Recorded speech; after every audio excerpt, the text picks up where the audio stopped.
好，那上一节呢，我们已经抽取了这个用户名密码以及这些驱动名称啊，抽取了之后呢，我们代码量减少了一些，但是这样并不能够解决咱们开发当中实际的一个问题，也就是说你这样写它还是存在问题的啊，还存在什么问题呢？在这里我们先去把存在的问题讲一下，然后再去通过代码来去解决这个问题。来，你看啊，咱们刚才啊全部把这些东西呢给它抽取到这个成员变量，抽取了之后呢，来我们现在来看一下啊，其实你这样抽取，你每一个 DO 当中啊都会有相同的这4行代码，什么意思呢？就是咱们现在不有一个学生的一个 DO 吗？你打开之后，这个 DO 里边是不是一个学生，对吧？那我有没有其他的一个 DO 了？我是不是今后还有其他的 DO 啊？比方说咱们有一个员工表，你是不是再去建立一个员工的一个 DO？ 那么员工的 DO 里边是不是还要去写这4行代码呀？也就是说这个类与类之间呢，他们又有共同的一个代码了，上面是同一个类里边，他们有这些共同的东西，我们给它抽成这个成员变量了，对不对？那现在呢又存在一种情况，就是多个类之间他们又有共同的一个代码，此时我们应该怎么办？来继续往下看啊。我刚才讲每个 DO 当中呢都会有相同的这4行代码，那这个问题我们该怎么去解决呢？我们来看啊，我们今后再碰到这种情况呢，就可以用下边的这幅图来去给它解决了啊。好，这幅图呢在这里啊，在这里来去看大的这个图啊。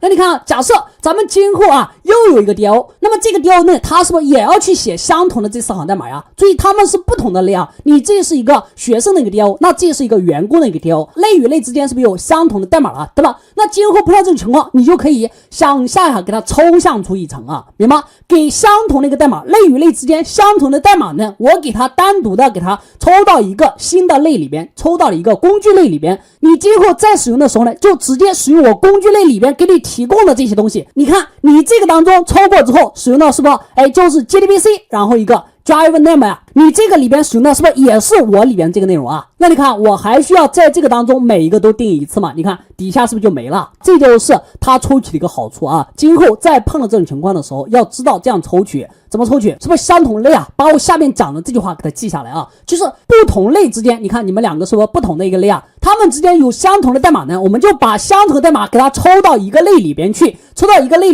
那么你们在使用的时候呢，就直接使用这个类里边这个内容就行了。你看你使用的是不是这个类里边的呀？那他使用的是不是也是这个类里边？今后这个名字改了，我是不是还是只需要改这一个地方？你是不是大家一起都改了呀？你改了，你这个类里边改了，你这个类里边是不是也改了呀？对不对？所以呢，我们要从中抽象出这一层，抽象出这个工具啊。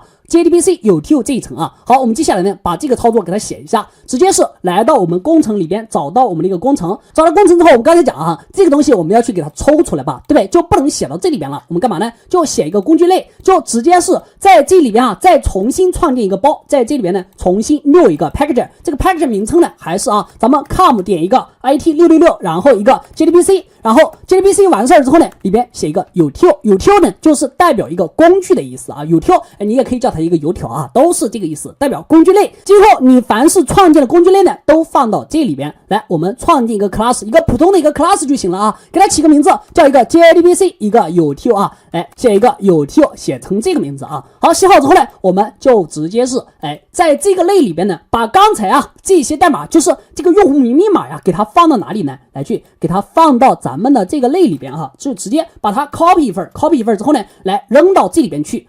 好，扔到这里边去之后呢，那么这个名字你要给它改成 public 吧，你不改成 public， 人家怎么样能访问到呀？对不对？所以呢，给它改成 public， 在这里呢直接是一个 public， 然后下边的这些呢全部是变成这个 public， 给你换一下，OK， 这样就已经搞定了。搞定之后，你现在是一个工具类的吧？你工具类肯定要方便人家使用啊，对不对？人家不需要创建你一个对象，能不能访问你里边这个资源呢？你想的是别人直接是 JDBC， 然后点一个 URL， 然后点一个这个 user， 直接想这样使用怎么办？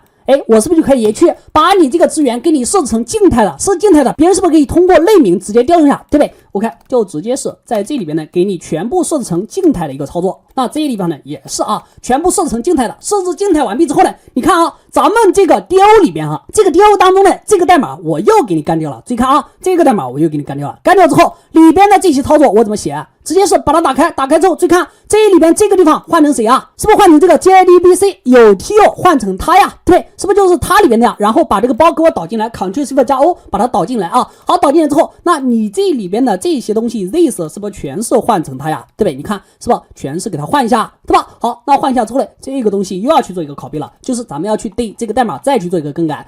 来到这里边呢，这是这个地方，这个地方呢也是啊，这两行代码要去给你干掉。好，干掉之后呢，然后直接是把它贴到这里，下边的这个位置呢还是要去给你删掉啊，直接是把它打开，打开之后呢，找到这两行之后呢，来去给你删掉之后贴过来之后继续往下走，然后下边还有两个啊，来耐心一点，把这个也去给你干掉之后呢，然后我们直接是贴到这里之后呢，还有最后一个啊，好，这点耐心要有啊，直接是给你打开之后呢，然后这个地方也是给你删掉之后呢，去给你放到这里。